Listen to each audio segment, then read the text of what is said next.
mercado de leilão também me ajudou a entender como que as pessoas que compravam imóveis igual a mim, ou como é que eles se movimentavam, assim, né? Porque leilão é uma jornada razoavelmente complexa, Sim. né? Até você fazer dinheiro com leilão. O que chamou a atenção lá em 2016, 2017 foi o retorno. Foi o retorno. Mas dentro do processo, o que você, ao longo do tempo, entendeu de complexidade? O cara que realmente sabe operar imóvel, ele não está preocupado. Ele sabe que isso é um ciclo e ele vai liquidando os imóveis que têm mais potencial de ganho e ele vai juntando parte desse ciclo, comprando outros imóveis agora também. Bem-vindos ao Leilãocast. Leilãocast, boa. Bem-vindos ao Leilãocast. Eu sou o Guilherme, sou fundador da Cardeal. E aqui do meu lado a gente tem o Paulinho, que é meu sócio. E meu nome é Paulo, né, como o Gui falou. Eu sou cofundador da Cardeal e responsável pela área jurídica da empresa. Bacana. E para o nosso primeiro episódio, a gente trouxe nada mais, nada menos do que um grande amigo, mais do que amigo também é nosso cliente. Esse cara que tem provavelmente mais de 200 episódios de podcast não é? Mais de 200 episódios de podcast na carreira. Rodrigo Dantas, muito obrigado. É um prazer. Agradeço, cara. É um prazer ter você como nosso primeiro convidado aqui. Tenho certeza que você vai tirar de letra, né, e vai ajudar a gente. Mas, cara, brigadão de novo, mais uma vez. Gostaria que você se apresentasse, falasse um pouco da tua história. Acho que uma parte do nosso público acaba, né, não te conhecendo, mas eu gostaria muito que eles te conhecessem um pouco da tua história. E a ideia aqui hoje é bater papo, né? Trazer um pouco da tua história, compartilhar, né, um pouco da tua história e como que a gente tem, né, avançado aí no mercado imobiliário. Beleza? Legal. Bom, tenho 43 anos, meu nome é Rodrigo Dantas, né? Tenho 43 anos, eu tenho uma vida recente aí como empreendedor de tecnologia, né? Mas eu fiquei 14 anos no Itaú, né? Então, me formei em publicidade e aí, na verdade, eu fiz 2 anos de cinema. Eu vou contar desde o início, tá? Então, fiz 2 anos de cinema, porque eu queria ser cineasta, mais especificamente roteirista de cinema, né? Então, aprendi bastante sobre roteiro e aí arrumei um emprego no Banco Itaú. E aí tive que consertar um pouco minha carreira. Puta, cineasta no banco e tal. Então eu fui crescendo dentro do banco e aí me formei em publicidade para dar uma melhorada no currículo. Então fiz uma carreira no Itaú de 14 anos. Entrei como contínuo. Contínuo, para quem uma audiência mais nova aí, é office boy do banco, né? Office boy do banco. Exato. E aí saí de lá como executivo, ajudei a criar empresas do banco. Hoje o que funciona de área empresas no banco tem um pouco da minha equipe lá, né? Então eu sou muito orgulhoso por isso. E aí eu fundei a Vindi. Então fiquei 14 anos no Itaú. Tive a oportunidade de criar uma empresa de tecnologia em 2012. Então fiz sem saber o que era desenvolvimento de software. Dei muita sorte, deu certo. Fiquei 10 anos na Vindi. Aí fizemos a transição em 2023. Em 2023 a gente vendeu a empresa. Então aprendi muito sobre o mercado de tecnologia. Nesse inteirinho aí eu investi em muita empresa de tecnologia também. Eu tive a oportunidade de virar investidor anjo de empresas de tecnologia. Também atribuo isso a muita sorte também. Eu dei muita sorte como investidor na vida, né? Até comprando bolsa, que eu comecei a comprar bolsa quando eu estava no banco, e eu entrei na bolsa no tempo áureo da bolsa. Por exemplo, eu entrei no IPO de B3. Eu lembro até hoje, cara, assim, naquela época, eu lembro até hoje, eu ganhei R$5 mil. R$5 mil, cara. R$5 mil em 2017. 2016. Era uma boa grana, assim, para você falar, cara, e ali eu conheci um pouco de bolsa e também eu faço esse paralelo com a bolsa, com os investimentos que eu fiz em tecnologia também, né? Então, eu atribuo boa parte deles a muita sorte também, né? E sorte também ter um networking para conhecer as pessoas certas, né?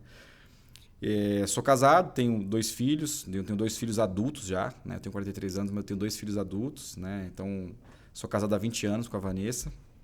E eu tenho 2 paixões na vida mesmo. Então, uma paixão que eu tenho é cachorro. Eu sou um pouco fanático por cachorro. Eu tenho até que tomar um cuidado sobre isso. Nós compartilhamos a paixão por cachorro / bulldog francês. Isso mesmo. Isso aí. É uma coisa mútua, né?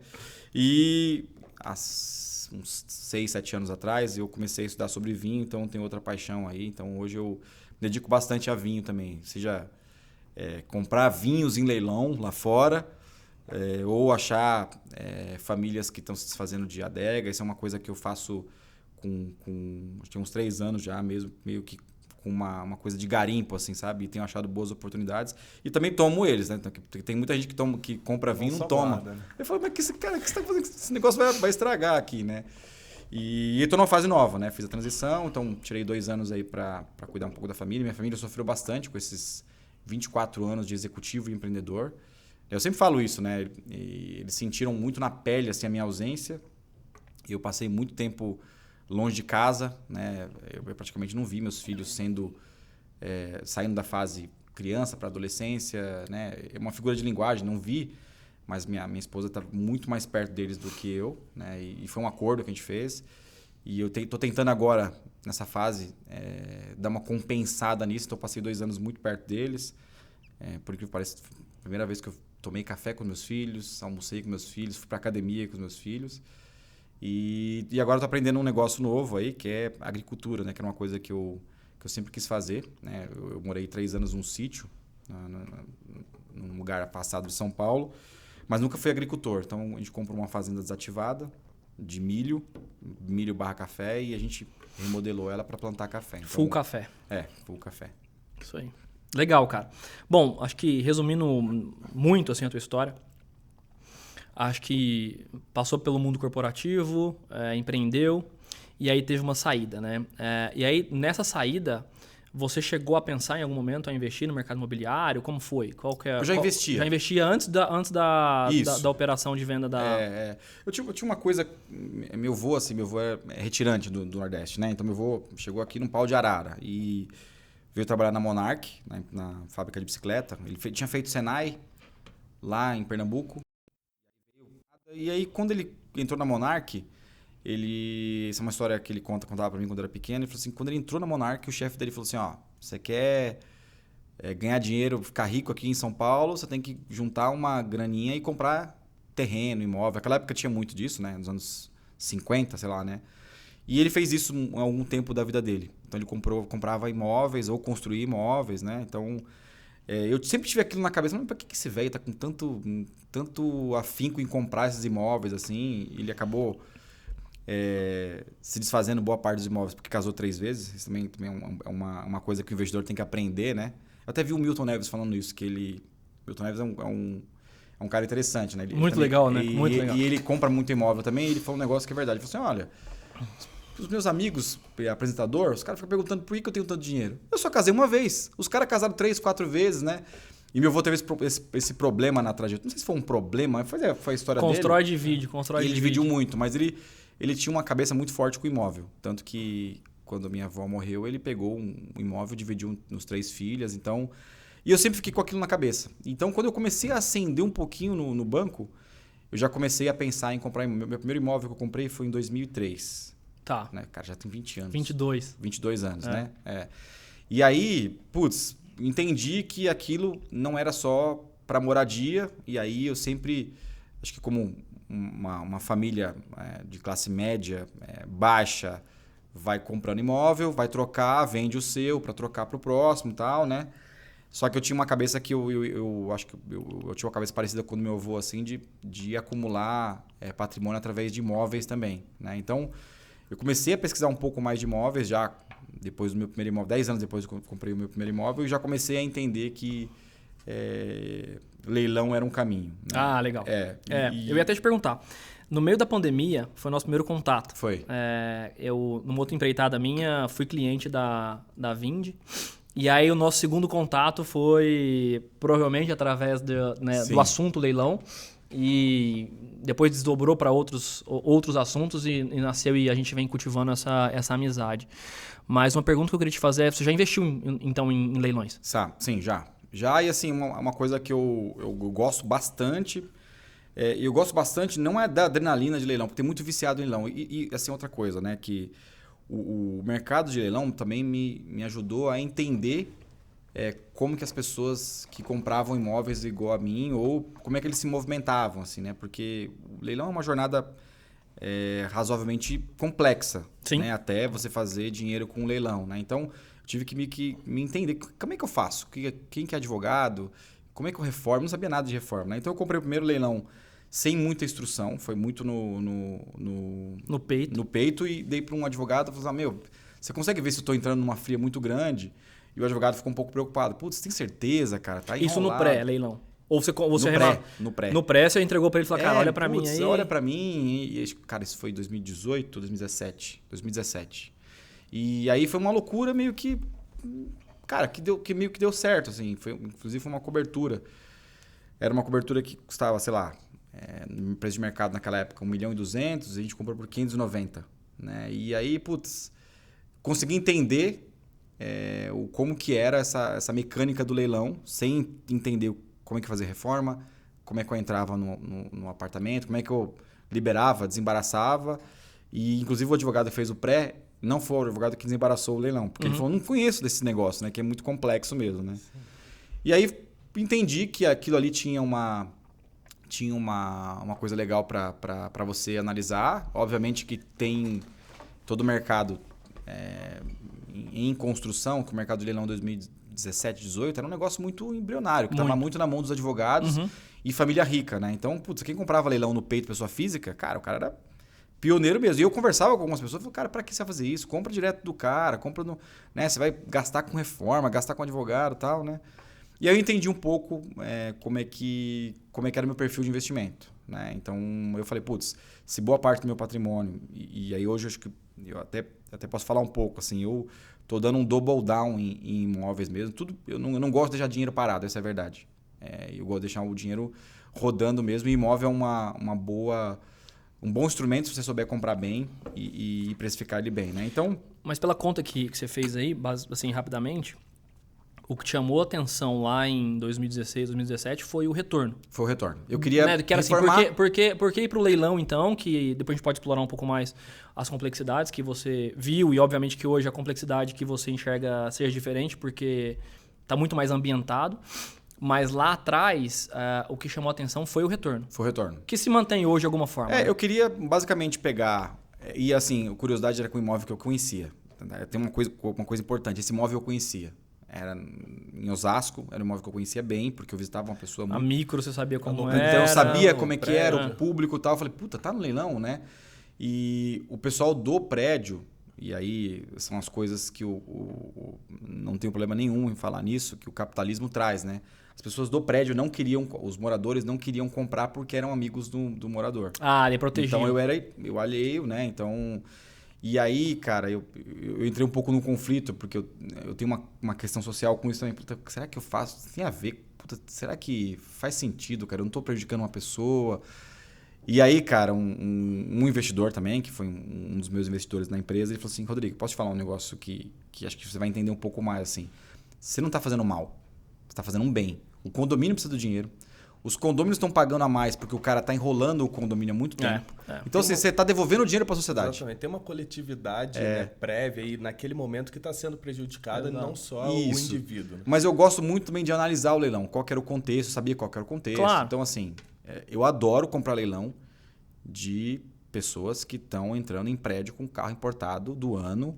Sim. E eu adoro, esses que eu gosto. Ou o leilão que estava na mão do crime. Esses eu adoro, cara. Eu analiso, foi retomado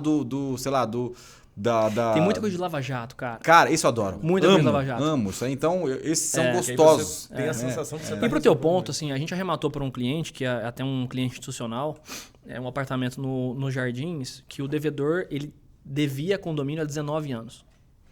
E é um cara super evasivo, super furtivo, 19 anos tentando fugir ali do compromisso dele. E aí, basicamente, a conta é o seguinte. 19 anos devendo condomínio, a gente conseguiu arrematar e resolver a vida do condomínio. Então, existem outros condôminos que pagavam ali algo em torno de R$3.000, R$3.500 de condomínio por mês. E aí, esse caixa que veio através da arrematação, a decisão da coletividade via uma assembleia de condomínio, acabou sendo, vamos reduzir, já que a gente está pagando um preço caro por conta dessa dívida, né, desse débito, vamos reduzir o condomínio. Né? E aí, por um tempo, obviamente, esse condomínio foi de R$3.500 para R$1.500. Caramba! Né? Então, assim, você imagina, outros... Se eu não me engano, lá um apartamento é 1 por andar, 15, 16 andares. Então, estamos falando aqui de outros 15 moradores, proprietários, que foram de R$3.500 de custo mensal, fixo, carrego, para 1.500, né? Então, eu entendo que alguém vai sair prejudicado, mas dificilmente na inocência, né? Não, eu acho que nesse caso, né? Nesse caso, 19 anos de... E tem uma mecânica aí também perversa que aconteceu, acho que talvez nos anos 80, nos anos 90, que era aquela coisa que o cara podia ficar morando no apartamento ou no lugar sem pagar IPTU e condomínio por muito tempo, né? Então, assim, o cara ficava 20 anos... 20 anos. Usufruindo dos benefícios do condomínio, né? Exato. Não todos, porque quem tá devedor não consegue algumas coisas, mas assim, o cara tava lá na piscina. Já aconteceu comigo também de morar em algum condomínio que você via o inadimplente e, cara, o cara não tava tendo uma... Sabe aquela coisa assim que esse é o lado bom de comprar apartamento que você conhece ou casa que você conhece, né? O ambiente. Pô, o cara tá tomando um uísque 18 anos e devendo condomínio. Pra mim isso não faz sentido. Então, assim, vamos ajuizar e vamos retomar esse apartamento. Não pode votar, mas pode conturbar a Assembleia. Exatamente. Então, acho que é um pouco disso. E a minha experiência foi muito boa no primeiro leilão, que eu acho que não é o usual da pessoa que compra o primeiro leilão. A primeira experiência é ruim. Né? Ainda mais quando tem essa insegurança da análise prévia, né?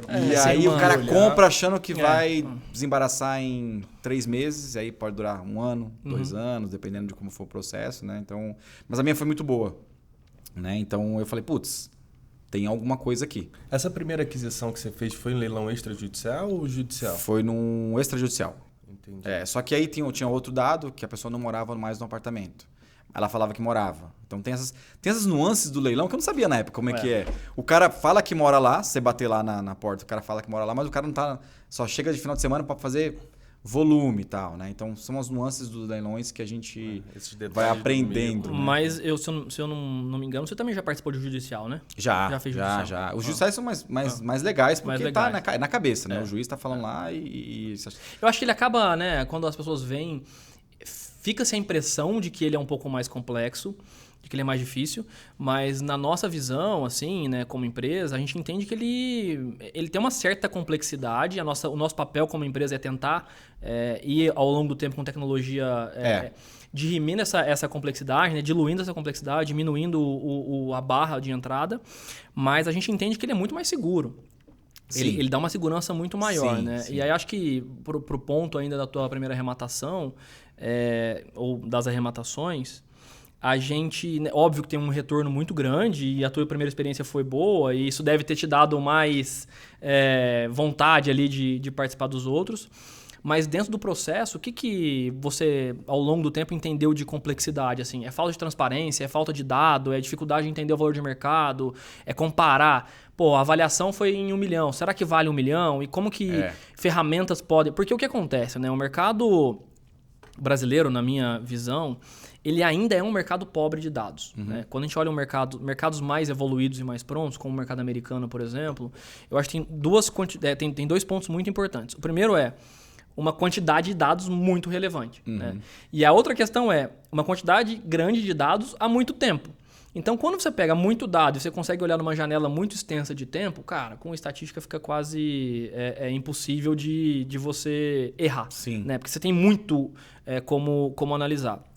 No Brasil, a gente vive um momento de digitalização, a gente vive um momento, né, de talvez uma alta aí na transparência, vide ITBI que a Prefeitura de São Paulo hoje divulga, né, desde 2006, né, que eles conseguiram retroagir, divulga publicamente e as transações privadas acabam ficando mais fáceis, claras, né, mais acessíveis. Então, eu entendo que o mercado ele vem evoluindo, amadurecendo. A que velocidade a gente ainda não consegue medir. Mas o que você via de dificuldade lá atrás e que você entende que ao longo do tempo foi melhorando, contando que você, né, viveu lá em 2013 e nós estamos falando de 12 anos aqui e São Paulo evoluindo muito rapidamente, né? Sim. Não, acho que se eu tivesse a Cardeal lá atrás, com certeza eu teria feito de uma forma diferente essa arrematação. Tanto a arrematação como o desembaraço, com certeza. Mas assim... naquela época já existia uma quantidade de advogados que já faziam isso no mercado e eu também caí por coincidência, né? Um dos sócios do BTG me indicou um advogado que era especialista em leilão. Quando eu conheci essa pessoa, aí sim, o Bruno, aí sim eu falei, putz, esse cara aqui vai me ajudar a comer um caminho muito mais curto, assim, né? Porque, Cara, é tanto dado, tanta nuance nos leilões. E o que mais senti dificuldade, assim, de verdade mesmo, foi analisar a liquidez dele. São duas coisas, né? Primeiro, a reforma. Não conhecia nada de reforma. Foi a primeira reforma do modus retrofit, que eu tinha que entrar e dar um tapa ou melhorar mesmo estrutural, né? Então, isso é uma coisa que eu acho que ainda é um grande gargalo, né? E se pegar, por exemplo, a tese da Loft aí, que comprava apartamento, reformava, o negócio destruiu por conta de ser um gargalo mesmo, a reforma, mão de obra, né? Fazer em pequena escala é difícil. Isso. Fazer em larga escala é impossível, né? E a dificuldade que eu tinha era assim, puta, como é que eu calculo o ROI direitinho lá com o material que eu vou usar, com a mão de obra que eu vou usar, quem que eu contrato para administrar essa obra? Cara, eu não sou pedreiro. E a TIR, né? Porque assim, a TIR é o dinheiro no tempo. E então, é aí que o pessoal se ferra. No leilão, eu vi muita gente comprando leilão e se ferrando na reforma. Porque aí diminui o potencial na liquidez, né? Então, essa foi uma dificuldade grande que eu tive. E a segunda dificuldade é que assim, tinham apartamentos no mesmo prédio que estavam anunciados e vendia rápido. Mas a cobertura não, que era uma cobertura.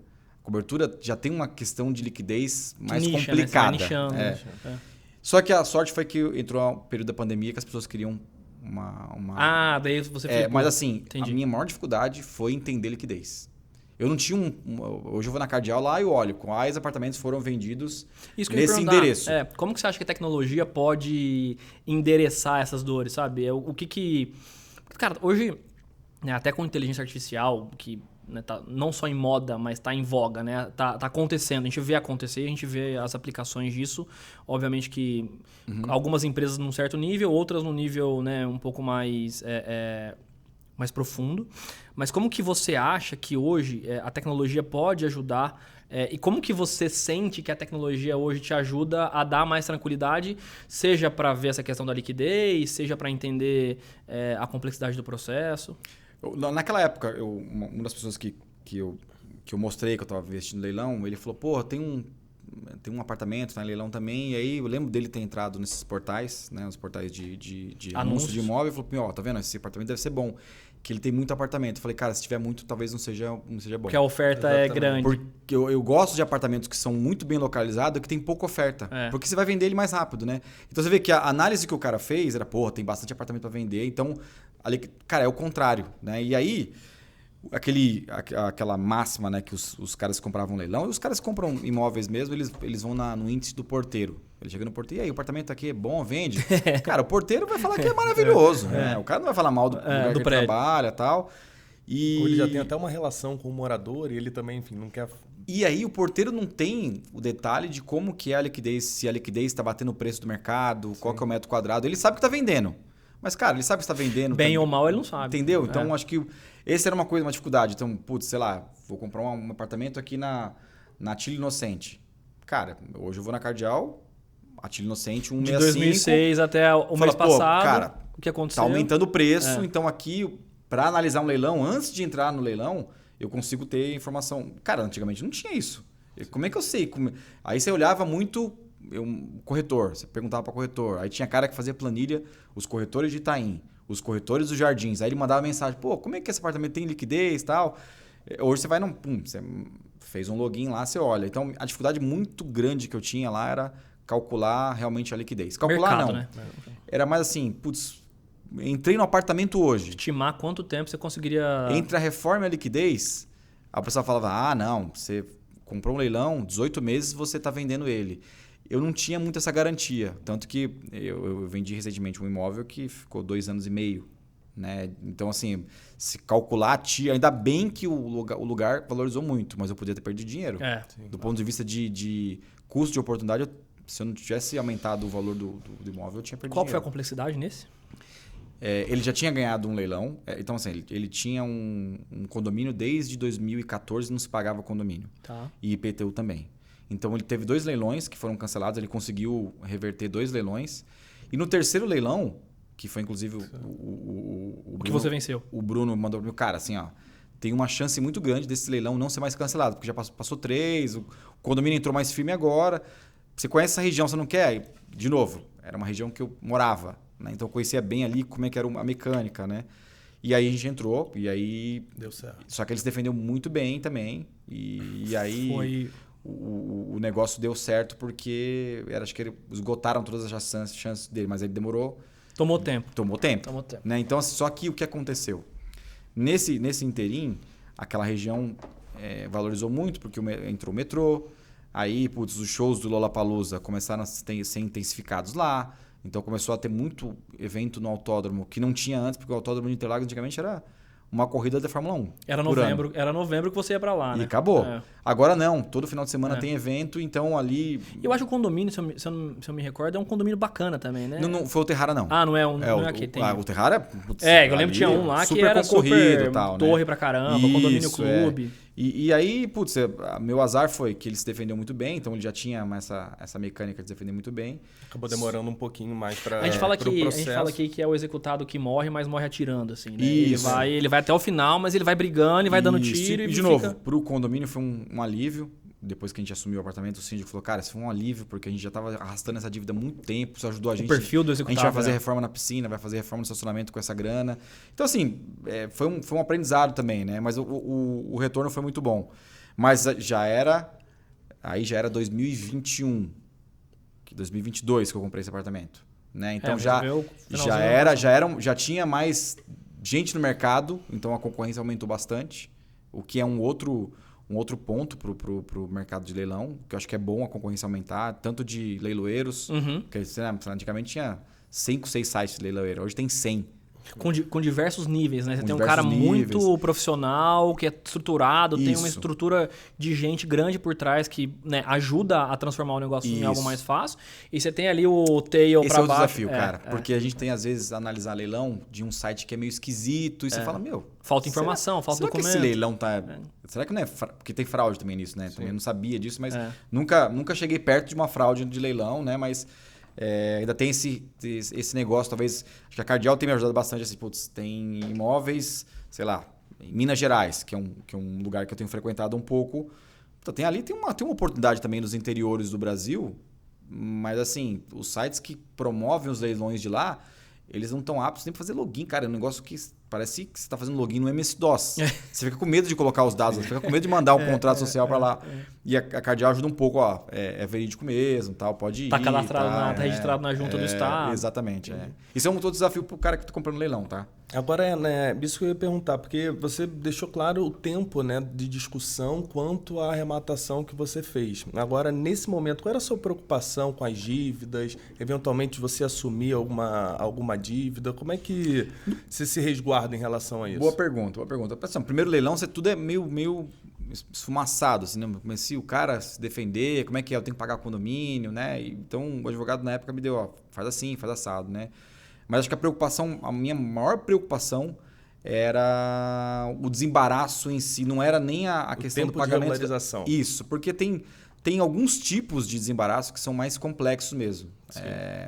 Acho que vocês conhecem mais do que a gente sobre isso, né? Mas acho que os leilões hoje eles estão muito mais claros sobre a dívida, o que vai o que vai subrogar no processo. Então, assim, antigamente era assim, o leilão é 300 mil, a avaliação é 600 mil, e aí tinha uma caralhada de dado que não estava no leilão, no edital, nem nada. Eu falei, mas cara, como é que eu analiso isso aqui? Se você não soubesse aonde ir, você... E eu ainda acho que tem uma curva ainda, porque não está muito claro. Né? Não está muito claro, por exemplo, tem leilão que o condomínio você tem que pagar mesmo assim.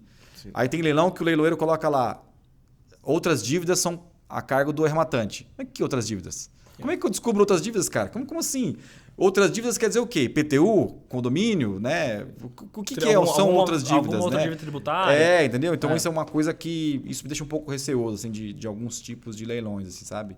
E acho que melhorou bastante, mas ainda estamos numa curva.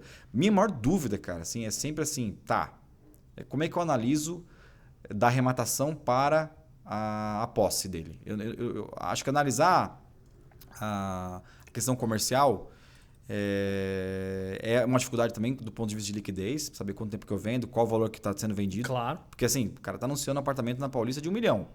Mas será que esse apartamento está vendendo por 1 milhão, cara? Você não conhece a nuance do prédio. Do tipo assim, apartamento bem localizado, mas aí você vai chegar, tenta conversar com os síndicos não te dão a informação. Furtivo. Aí o cara fala, tem um problema hidráulico gigante no prédio, condomínio saiu de R$1.000 para 4.000, todo mundo tá querendo se desfazer do apartamento. Não é um bom negócio, né? Porque você fala, cara, tem alguma coisa acontecendo nesse apartamento e eu vou me ferrar. Então, aconteceu comigo num imóvel no Guarujá. A gente comprou um imóvel muito bem, assim, de frente para a praia, um puta num ativo. Só que o condomínio saiu de 1.500 para 3.000. Por conta de problemas do prédio, estrutural. Prédio. Uhum. Tudo bem, pagamos. Foi até bom porque o pagamento do condomínio foi exatamente da arrematação até a venda do apartamento. Mas era uma coisa que eu não contava com isso. Eu arrematei e depois, na terceira assembleia, nós temos que arrumar problema de vazamento. Cara, você não conta com isso. Então, muitas vezes, você não tem essa sensibilidade se o condomínio é uma boa compra ou não. Eu acho que vocês conseguiram fazer um negócio bom, do ponto de vista daquele farol que vocês fazem e tal, de falar, puta, isso aqui é um ativo que você pode ir tranquilo, que vai ter liquidez. E a gente tem tentado endereçar duas outras dores, fora a questão de valor de mercado e liquidez, que eu acho que, via de regra, os nossos clientes acabam chegando. A primeira questão é, cara, como está o apartamento? Como está o imóvel? Né? Então, assim, a gente percebe, obviamente, que... E tem São Paulo, né, Paulinho? Leilão sem foto. Exato. Então, São Paulo, capital, obviamente, mas a gente estende para o estado, a gente entende que tem um certo nível São Paulo. Né? E depois esse nível ele vai desdobrando ao longo dos estados, mas a gente entende que São Paulo, hoje em dia, a maioria vem com um laudo de avaliação, cara, razoável. É bom, não é? E a gente tem estratégia... Acho que a minoria, hoje, hein, cara? A minoria. E aí a gente tem ao longo do tempo, traçado estratégias para conseguir visitar o imóvel. Né? Então, a gente tem sido bem sucedido em conseguir uma visita no imóvel. Seja via leiloeiro, seja via o próprio juiz, o que dá uma certa tranquilidade lá para quem tá olhando. A segunda preocupação acaba sendo ocupação. Puta, cara, Gui, tá ocupado ou não tá ocupado, né? E aí, obviamente, que você tem opiniões pessoais a respeito disso, mas a nossa visão é de gostar mais de um apartamento ocupado do que de um apartamento desocupado. Por quê? Eu também. Porque se a gente deduz que se um imóvel está ocupado... Ele está sendo bem cuidado. Ele está sendo habitado. Uhum. Se ele está sendo habitado, a gente presume que ele está sendo cuidado. Então, assim, o nível de cuidado muda, obviamente, porque eu cuido de uma forma e você pode cuidar de outra forma. Mas, cara, dificilmente alguém está morando num imóvel com vazamento muito grande, com vazamento de gás, com vazamento hidráulico e tudo mais, né? Então, como que você enxerga essa mudança entre... Não dava para saber como é que era, porque não tinha laudo de avaliação, porque não dava para visitar. E como que você enxerga, né? Você já falou que prefere também ocupado, mas, cara, faz sentido, assim? Ou é uma... O que vem na sua cabeça quando você olha apartamento ocupado, imóvel ocupado, entendeu? Tá. Assim, eu comprei 10 imóveis no leilão, né? Nem todos eles eu consegui ganhar, porque perdeu... Ganhar, que eu falo, habitar, tomar posse, porque os leilões foram cancelados, mas... Ganhou, mas não levou. Só que assim... Né? Exatamente. Exatamente, tem isso também. Ganhou, mas não levou. O cara fica feliz pra caramba, estoura champanhe, calma. Espera todo o processo, espera o registro estar no seu nome primeiro, né? E as pessoas que compram leilão, elas tendem a falar, tá desocupado, maravilha. Eu falei, puta, cara, desocupado, a concorrência vai ser lá em cima. Tem isso, a concorrência. Você não sabe como vai estar o apartamento. E eu vou contar o meu caso do Guarujá, porque o Guarujá é uma praia em São Paulo muito, muito movimentada, acho que uma das mais visitadas. Próxima, né? De São Paulo, muito fluxo. E eu lembro até hoje, minha esposa falou, mas Guarujá, vamos comprar no litoral norte e tal, né? Porque, eu falei, Vanessa, Guarujá é perto de São Paulo. Muito perto, 1 hora você está lá. Óbvio que a especulação imobiliária lá também é grande, mas assim, menor do que o que está acontecendo no litoral norte hoje. Muito né? menor. Tá muito quando você compara difícil. Com Riviera, por exemplo, tá... E aí eu olhei lá, desocupado, beleza. Não tinha foto do imóvel, porque o imóvel, ele o leiloeiro não conseguiu, o processo não foi dado. E ninguém viu foto do imóvel. Como que você olha dentro do imóvel? Aí faz aquele trabalho de formiguinha aqui. Bate lá. Porteiro, o zelador, não pode, tá. Eu falei, zelador, como é que tá esse apartamento aí? Tá. Tem 12 anos que ninguém mais entra. Tem um cara que vem aqui uma vez por ano, não tem nem energia lá. Eu falei, nossa. Vai estar derrubado. Me ferrei. Comprei um ativo que eu não tinha posse ainda, né? E, enfim, aí são as nuances do leilão, né, cara? Uma pessoa conseguiu autorização para entrar antes da gente tomar posse e a gente entrou e estava assim, destruído. Tudo. Hidráulica, abandonado, elétrica. Imagina, um apartamento de 12 anos sem habitar. Então a gente encontrou o apartamento com todos os móveis lá, com todas as roupas lá, com todos os documentos lá, com muita coisa de apartamento abandonado mesmo. Parecia que estava entrando numa biblioteca dos anos 20. Caramba. Então, assim, tinha que fazer tudo. Você tinha que, primeiro, retirar as coisas. Dar destino. Então, como é que você tira? Eu não entendo nada do lei do Guarujá, de caçamba na rua. Então, a gente contratou uma empresa para fazer essa reforma e o cara cuidou de ponta a ponta de tudo. Mas, assim, teve que refazer tudo. Piso, hidráulica. Reforma completa. Com reforma completa. Foi como se você tivesse comprado um apartamento na planta pior. Porque eu tive que quebrar a parede e tal, né? Então, foi uma surpresa muito grande porque você não consegue ter dados suficiente num leilão. Sim. Né? Então, foi bom essa jornada para entender um pouco também de como que é comprar um apartamento desocupado. Hoje eu prefiro comprar ocupado. Porque agora, eu sei qual que é o tamanho da bucha. E aprofundando um pouco mais essa questão da ocupação, nos imóveis ocupados que você já comprou, né, a legislação avançou muito ao longo dos anos, então ela protege o arrematante de tomar posse. Né? Pode demorar um pouquinho mais de tempo, mas ela protege o arrematante. Agora, no caso da ocupação, obviamente já teve emissão na posse, agora você já chegou a fazer um acordo? Como é que foram as suas experiências? Nunca consegui fazer um acordo, cara. Nunca consegui. Eu acho que isso é uma coisa que talvez tenha que ter um meio de campo nisso, porque eu acho que tem muita oportunidade aí, né? Porque é uma situação muito difícil para quem está saindo, né? O cara está saindo de uma forma ruim, sendo despejado e, putz, eu já tentei 3 acordos, não quiseram, né? Eu acho que também eles foram muito orientados por advogados, com certeza. Falaram, não faz o acordo, porque você está dando chance para a gente não conseguir até o final. Tem alguém se defendendo lá, né?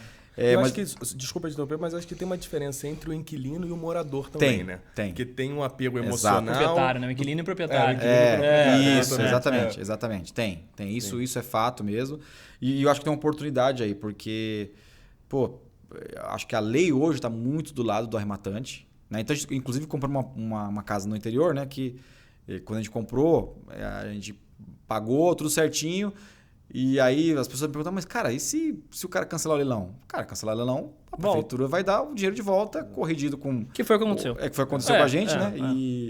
Mas as pessoas me perguntam, mas cara, se cancelar... Eu falei, cara, você não perde dinheiro com o leilão. Você não perde. A lei está garantindo você... Exato. No começo eu não sabia disso, mas depois aprendendo, eu falei, putz, já aconteceu 3 vezes comigo, né? E é bom deixar claro que isso está respaldado tanto no leilão extrajudicial quanto no leilão judicial. Exatamente. Né? E o extrajudicial é até legal, porque normalmente o extrajudicial é banco ou um credor, né?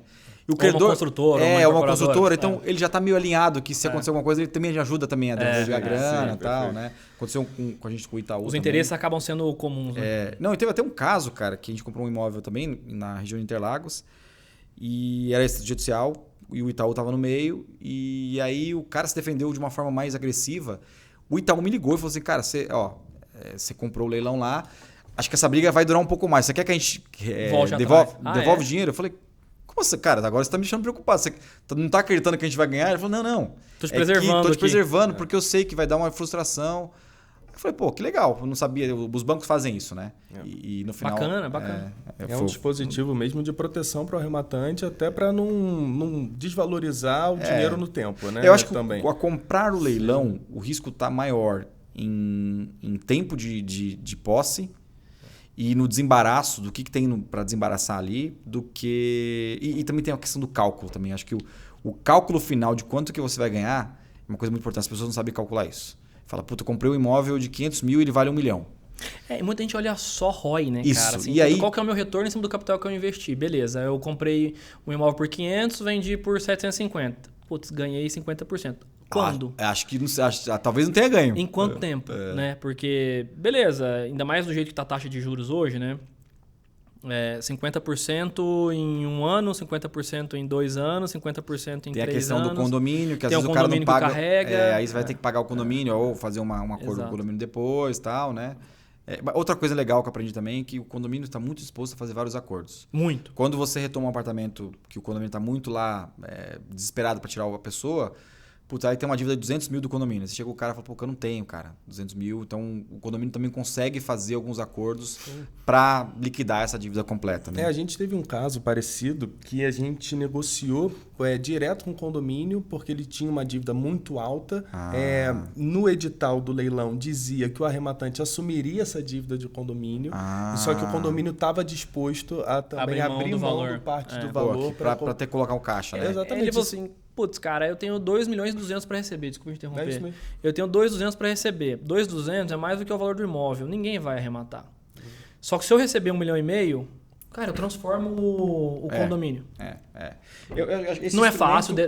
Esse instrumento não é 100% dos casos que vai acontecer. Mas eu acho que o condomínio está muito mais aberto até do que alguns outros agentes que estão dentro desse leilão. Ali. Até do governo. O governo não tem como... Cara, IPTU, esquece. Não tem negociação.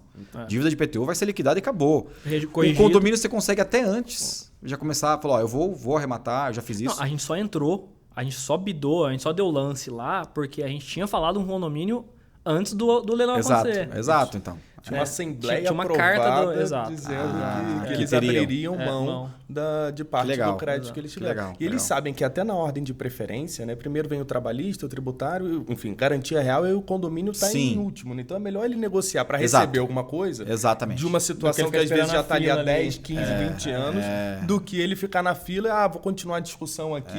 Enfim, melhor receber alguma coisa do que não receber nada. Você vê, tem cada coisinha, cara, que... Acho que hoje não tem o porquê de um cara que compra leilão ir sozinho. Não faz sentido.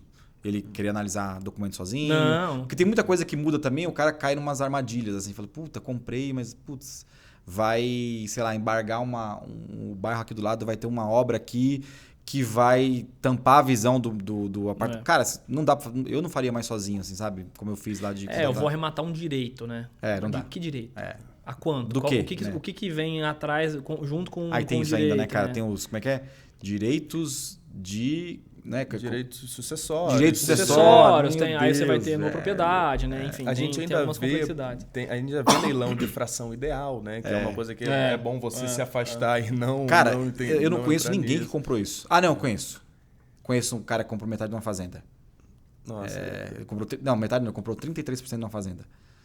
Mas assim, para pressionar os outros 60 e poucos por cento para vender. A gente conhece alguém que arrematou uma nova propriedade esperando que a usufrutuária fosse falecer. Então ele falou, aí é um urubu. Arrematei aqui, cara, e enfim, é uma senhora, tal, não sei o quê, não tem como ela ir mais do que tanto tempo, e enfim, ela foi. E ele tá hoje... Hoje ela tá com 120 anos, ele se fudeu. Ele tá lá esperando isso acontecer e querendo vender a parte dele. É impossível. Nesse caso, eu torço pra senhorinha. Eu vou torcer pra ela viver muito, cara. Eu vou torcer pra ela. Não, e nesse caso a senhora não tava nem ocupando o imóvel. Ela tava num asilo. Só que o aluguel do imóvel servia pra...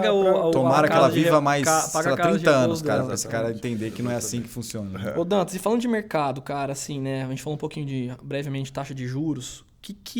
O que você agora, né, olhando o que aconteceu no final de... Obviamente que não é competição e tudo mais, o que aconteceu no final de 2024 e vem acontecendo com custo de capital, dentre outras coisas, o que você espera, o que você enxerga? Double down em imóvel, mas double down também em imóvel de leilão? Como você está organizando os teus investimentos na pessoa física para os próximos anos? Como eu até citei aqui, eu não gosto de deixar o dinheiro parado, então eu coloco no mercado mesmo e uma maior parte vai para imóvel, né? E aí a mentalidade é assim, se eu vou comprar um leilão com 60% de desconto, com 50% de desconto, né, que 40%, 50% de desconto, eu tenho que fazer o cálculo da Selic, mas eu faço um cálculo muito por cima, assim, do que eu preciso ter por mês. Assim. Então, por exemplo, vou comprar um imóvel de 500 mil que vale 1 milhão. Se eu deixasse esse 1 milhão na Selic, ia me dar um X bom por mês. Só que eu não paguei 1 milhão no imóvel. Você pagou 500? Paguei 500. Então, eu não faço essa conta, porque o pessoal faz essa conta. Não. Eu vou comprar um imóvel de 500 mil e vou querer vender ele igual louco por 1 milhão. Cara, eu faço a conta assim. Eu estou construindo patrimônio pagando menos por cada imóvel. Num ativo que tende a valorizar historicamente no tempo. E eu também tenho uma visão que na hora que eu retomar esse imóvel, eu tenho que fazer grana com ele. Seja com aluguel, seja com Airbnb ou outro destino, né, para imóvel comercial. Mas, assim, ou receber uma proposta boa, vende. Mas assim, eu penso sempre em carregar ele um pouco, fazer a melhoria dos investimentos que você faz, retomando ele de reforma, a gente compra até imóveis, tal, em alguns casos, mas assim, eu preciso ganhar uma grana com esse imóvel até ele valorizar o quanto que eu acho que ele vai valorizar, né? Então, eu sempre faço, porque o pessoal faz a conta, tipo, vou vender porque eu coloco esse 1 milhão na Selic e eu tenho um pensamento diferente. Eu tenho o pensamento de carregar ele um tempo. Então eu vou construindo patrimônio comprando ativos com 40% de desconto, né? Que é o sonho de todo mundo, né? Então, pô, quem não gostaria de comprar um Porsche com 40% de desconto? Cara, é basicamente o que eu penso assim, né? Então, se eu comprasse, se eu gostasse de Porsche, que não é o meu caso, no meu perfil, pô, eu comprar um Porsche por 40% de desconto e eu pudesse andar com esse Porsche por um tempo, cara, e vender fechou. ele depois pelo preço de mercado. Então, é mais ou menos o que eu penso com o imóvel. Então, minha forma de construir patrimônio, eu compro imóvel no secundário também, óbvio, né? Mas sempre com a cabeça assim, por que eu estou comprando esse imóvel no secundário? Putz, realmente um imóvel que está abaixo do preço. Eu normalmente compro imóvel no secundário também, direto do dono, quando ele está depreciado por conta de reforma, está muito zoado dentro, então eu falo, não, isso aqui eu consigo pagar, já sei como funciona essa mecânica. Ou até pelo momento de vida do proprietário. Exatamente, né? Exatamente também. E eu tenho uma sensibilidade também de não ser aquele abutre também. É muito quando chega a oportunidade para mim, olha, tem uma pessoa que está vendendo imóvel, eu vou avaliar e compro, né? E então, para mim, o instrumento de leilão ele é uma construção de patrimônio. Às vezes ele é flip, né? Porque putz, tem uma oportunidade muito grande de vender rápido, porque tem uma liquidez alta e tal. Mas a maioria das vezes é ir juntando patrimônio ao longo do tempo através desse instrumento, né? E assim, eu gostaria de comprar mais em leilão. Então, mas um exercício de futurologia aqui, o que você acha que vai acontecer em 2025, 2026? A gente estava até conversando sobre isso, né? Assim, nem sou muito da economia, não sou um cara que posso debater economia e tal, mesmo, mas assim, conheço um pouco do micro, né? O Brasil é muito cíclico, né? Então, assim, uma hora, nós estamos há 3 anos atrás, a taxa está 2%, a taxa Selic está 2%, né? É impensável isso, né? Tomando crédito imobiliário a 6%. E aí, quem tinha imóvel alugado, o cara virou rei. O cara, taxa de juros 2%, o cara tinha 30 imóveis, virou rei, né? Hoje inverteu a curva. O cara que está com 30 imóveis, ele está olhando para o imóvel dele e fala, caramba, estou ganhando 0,30%, 0,40% disso aqui. E a Selic está quase 1,25%. Cara, o cara está desesperado. O cara que realmente sabe operar imóvel, ele não está preocupado. Ele sabe que isso é um ciclo e ele vai liquidando os imóveis que têm mais potencial de ganho e ele vai juntando parte desse ciclo, comprando outros imóveis agora também. Então, eu acho assim que eu até tenho dúvida se a taxa de juros vai se manter por 14, né? Tem até 2 dígitos altos.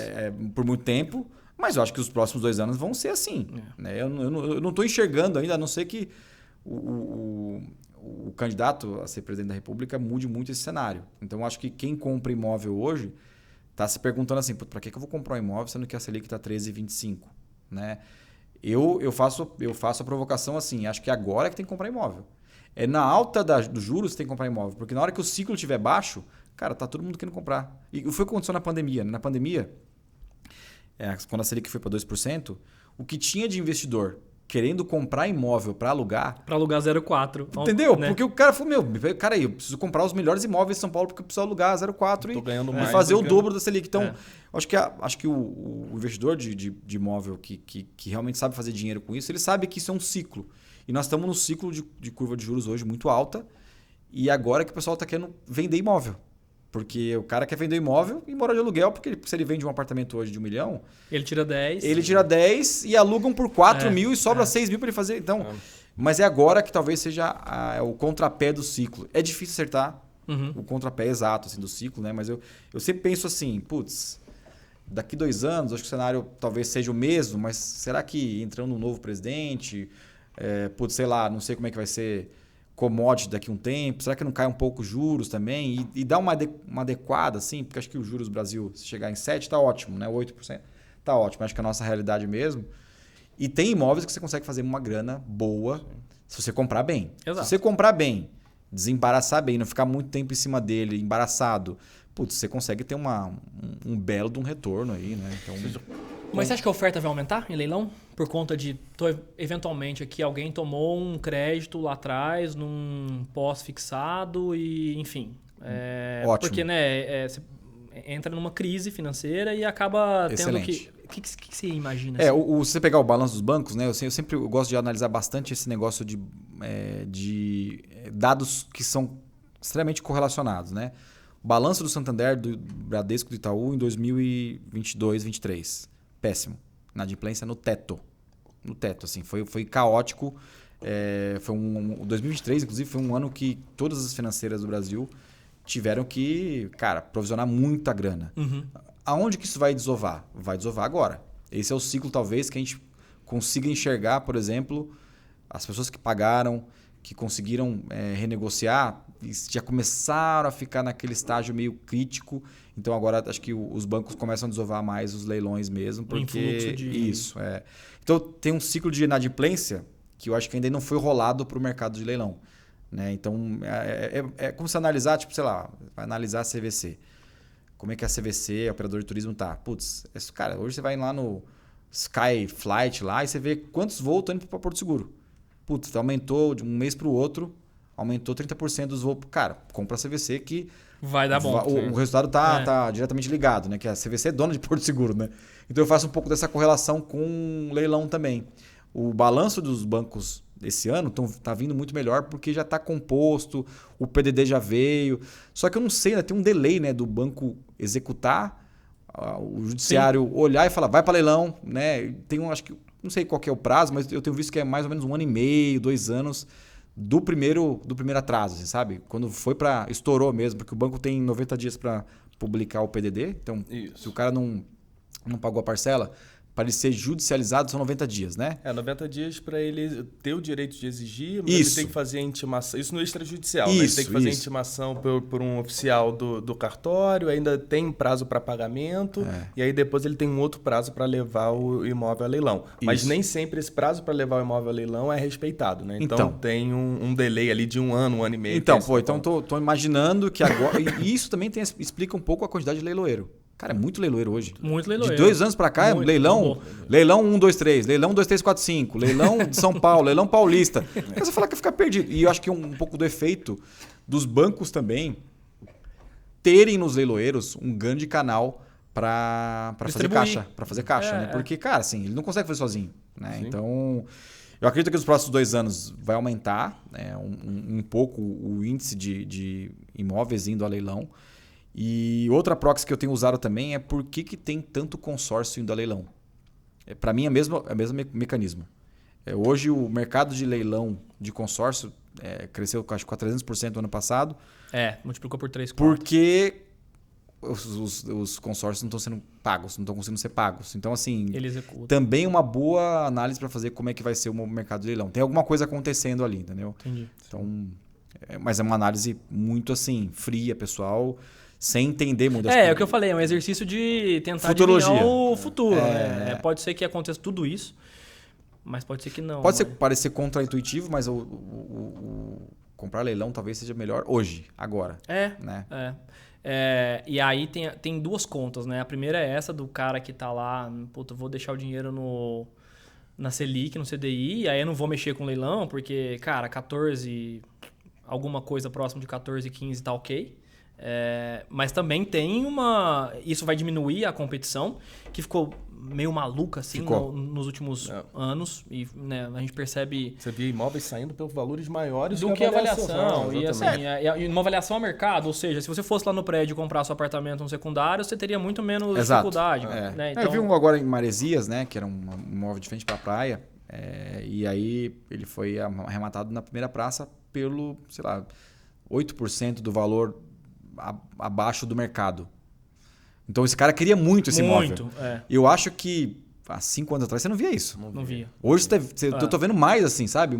Se for botar na conta, 8% abaixo do mercado, ele ainda pagou 5% de leiloeiro. Exatamente. Custas, tem o tempo de regularização, o tempo de posse. Ele queria muito esse imóvel. Queria muito esse imóvel, exato. Eu acho que essa competição ela tende a equalizar, pelo menos pelos próximos 2 anos. E mesmo que haja uma competição, talvez seja uma competição num nível mais sadio, sem muita loucura, sem muito fígado, né? Talvez seja muito mais eu acho que racional. Para quem, não sei quem, acho que quem tá ouvindo o podcast, tá querendo entrar um pouco no leilão também, acho que tem uma questão também de oportunidade no Brasil, que é sair das praças tradicionais ou mais concorridas, né? Porque, cara, eu sempre quis comprar um imóvel em leilão no Leblon. Cara, não tem como, cara.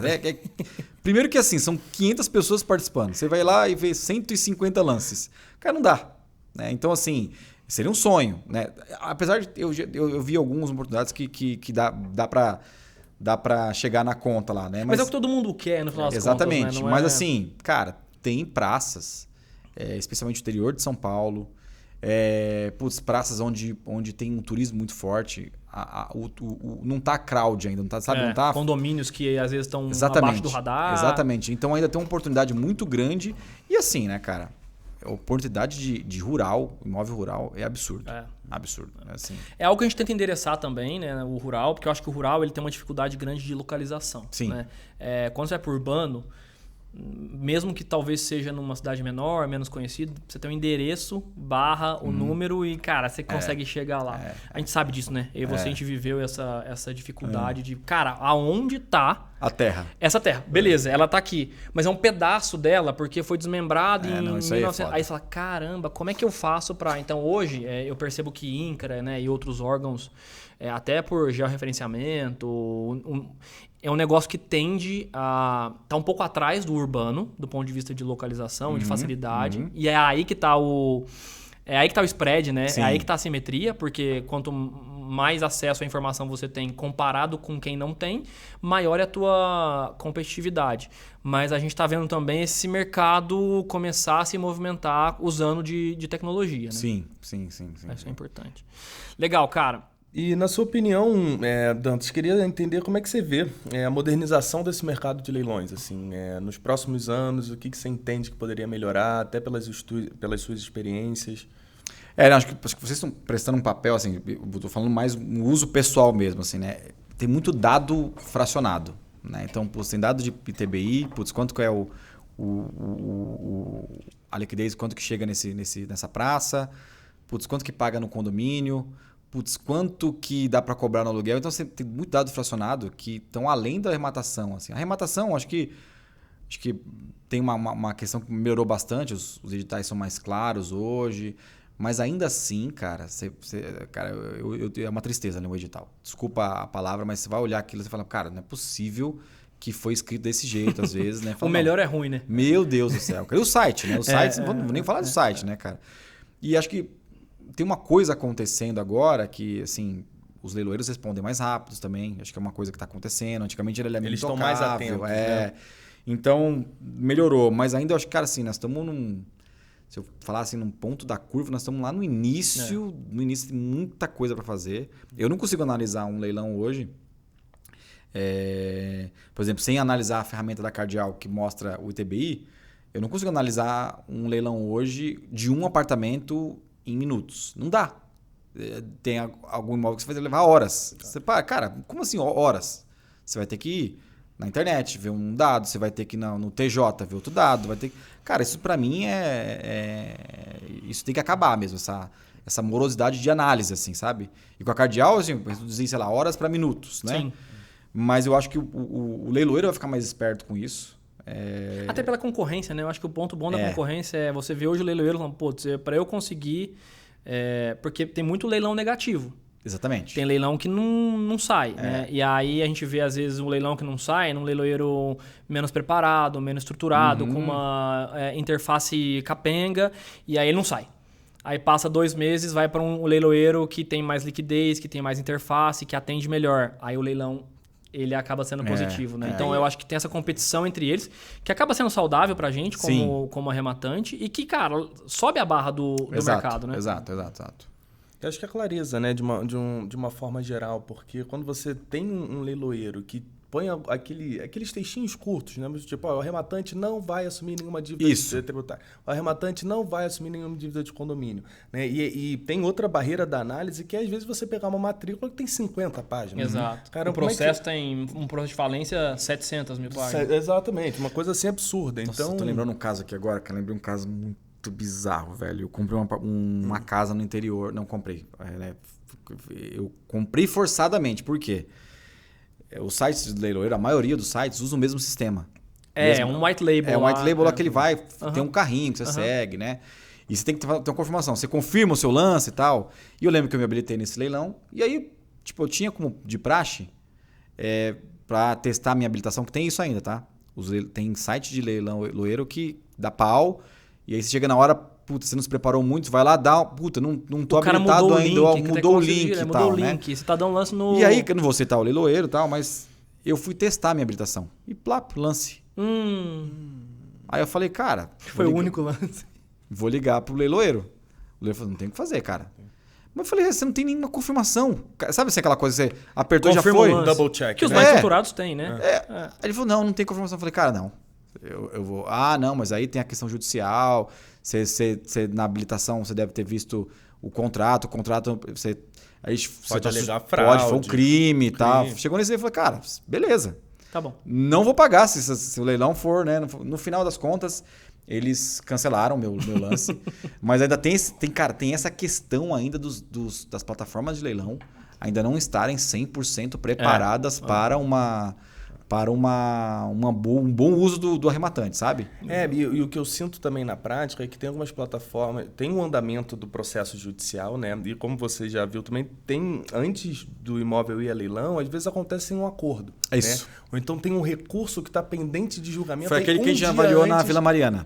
Aí você falou, Dantas, não vai. Não vai. Que já foi feito um acordo. Né? Exatamente. E aí, às vezes, você liga para o leiloeiro e ele fala, não, pode dar um lance aqui, pode ir. Joga o risco todo no seu colo. Todo risco.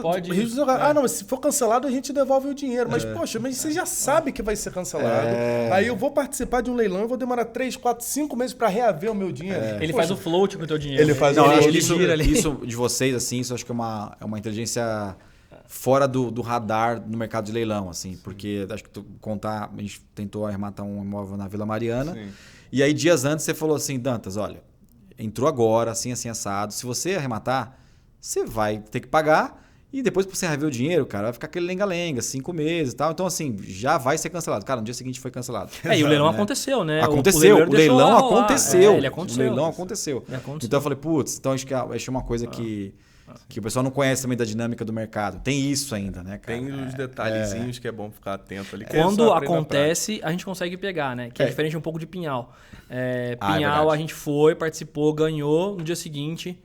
Depois da arrematação, protocolaram um acordo lá com a prefeitura. Porque é muito comum a gente ver nas grandes capitais, nas grandes cidades, velocidade, Rio de Janeiro, né? Não, e você vê o processo digitalizado. Velocidade. Aí você vai para Pinhal, para um processo físico. Aí você tem um andamento que aconteceu um mês atrás, mas eu gosto de quando não é digital.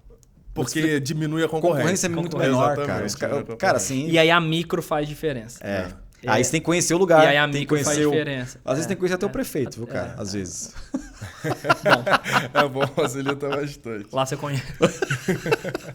Cara, aproveitar, né? Acho que a gente tá por causa do teu tempo. Você já foi um iniciante nesse mercado, né? Acho que ao longo desses 10, 13 anos aí, acabou se profissionalizando. Então conhece muito. Queria só te pedir um último favor, dar uma dica. Para quem está começando agora, independente do nível, se é o cara que tem mais capital, se é o cara que quer um judicial e consegue, né, dar um lance à vista, ou então mesmo aquele cara que não está tão preparado ainda e tenta ir para o extrajudicial, alguma coisa que você aprendeu ao longo desse tempo e que eu acho que é muito valioso. Boa. Acho que a dica que eu dou, assim, né, eu acompanhei esse mercado, a ascensão dos influenciadores de leilão nesse mercado. Eu fugiria um pouco desse tipo de conteúdo. Os caras de curso. Puta, faça aqui o curso, vou te ensinar a comprar imóvel. Eu tenho um pouco de cuidado pro cara que está começando a não ficar muito focado nesse tipo de conteúdo, porque é um conteúdo, às vezes, ele passa um pouco do limite e vira irreal. O mercado de leilão não é essa maravilha. Essa lindeza que o pessoal vende lá, que você vai ficar milionário, que você rápido, vai comprar 30 apartamentos. Cara, não é assim. Ou faça dessa forma, repetidas vezes, que você vai chegar lá. Tem gente boa, tem influencers bons. Tem assim, gente boa. Tem gente boa, né? E que fala real, né? Mas eu tenho muito cuidado de selecionar o tipo de conteúdo. Acho que a dica aqui, se eu entrar no blog da Cardial, vai ter coisas que são reais lá, né? E até usar a plataforma também. Mas eu iria com calma. Né? O pessoal fala, putz, normalmente, né, o cara usa do patrimônio dele, muitas vezes usa igual ele usa a Bet, né, cara? Puta, vou investir tudo na Bet aqui, Corinthians versus São Paulo e vou, cara... Vezes X. E eu acho que tem que ter uma cabeça assim, você está construindo um patrimônio, o leilão ele pode ser um instrumento muito importante para você fazer um patrimônio ao longo do tempo. Cara, é uma jornada longa, não é curta. Então, você não vai comprar um imóvel hoje e vender daqui a 3 meses. No leilão, não é assim. Melhor você comprar no secundário, você consegue fazer mais rápido. A dica que eu dou é, puta, fuja de promessas milagrosas que tem, curso milagroso e tal, e coloque na cabeça que, cara, coloca parte do patrimônio primeiro, faz um menor e testa. Experimenta, você vai ver que a jornada não é tão simples, depois que você entra no apartamento, tem um monte de coisa para fazer lá, tem uma coisa para você pensar de mercado também. Puta, deu certo? Puta, usa esse mesmo capital que deu certo e dá um double down no próximo também. Comigo foi assim, eu comprei o dinheiro que sobrou, reapliquei num outro imóvel e foi indo assim, e eu estou usando o mesmo capital desde sempre, assim, sabe? Maravilha. Então, ir com calma porque tem muita loucura no mercado mesmo. E tem algumas barreiras para serem quebradas, né? A barreira da desconfiança, a barreira do conhecimento, a barreira da experiência mesmo, né? De você ir lá, comprar, reformar e passar por isso. Legal. Bacana. Cara, sem palavras para te agradecer. Foi bom, né? Pelo tempo, foi muito bom. Vocês me ensinam muito mais de leilão do que, cara, toda hora eu pergunto, cara, como é que eu faço isso aqui? Obrigado mesmo pelo teu tempo, cara, por Obrigado ter vindo, vocês. por ser o primeiro, né? Enfim, não tenho nem palavras para te agradecer. E conta com a gente aí, contem com a gente no que for preciso para essa jornada de 25, 26, a gente tá junto. Muito obrigado de verdade pelo teu tempo e por compartilhar tanto conhecimento. Fechou. Com o nosso público aí. Valeu, parabéns pelo trabalho aí também. Valeu. Obrigado, cara. Obrigado, Dantas. Valeu, Dantas.